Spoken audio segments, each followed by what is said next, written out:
Shoot complete করে বাড়ি যেতে না যেতেই পেয়ে গেলাম আরো একটা সারপ্রাইজ। ভাই, দাদা, মা, জেঠিমা, মামা সবাই মিলে আমার জন্য কেক সাজিয়ে রেখেছিল।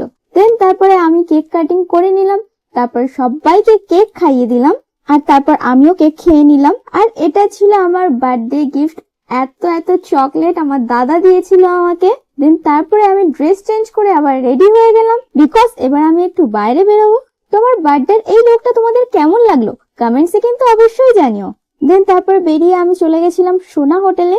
দেন তারপরে আমরা আমাদের টেবিল বুক করে টেবিলে বসে পড়লাম।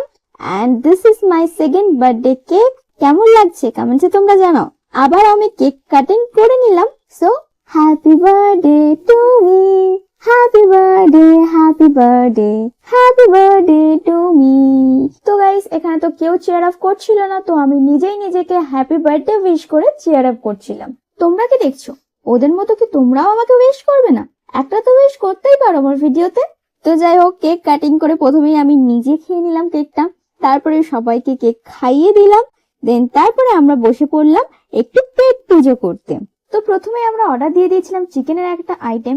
আই থিঙ্ক এটা বাটার চিকেন কাবাব ছিল, নামটা অতটা খেয়াল নেই। তো তোমরা যদি কেউ জেনে থাকো কমেন্টসে জানিও। তারপর অর্ডার দিয়ে দিয়েছিলাম নান আর চিকেন ভর্তা, এন্ড সবশেষে একটা মিন্ট মকটেল নিয়ে নিয়েছিলাম, যেটা খেতে জাস্ট দারুণ ছিল।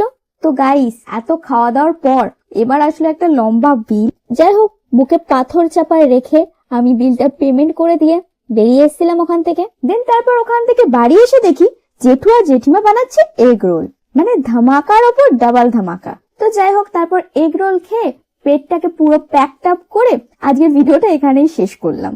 কেমন লাগলো তোমাদের ভিডিওটা কমেন্টসে অবশ্যই জানিও। তো আজকের মতো টাটা, দেখা হচ্ছে আবার নেক্সট ভিডিওতে।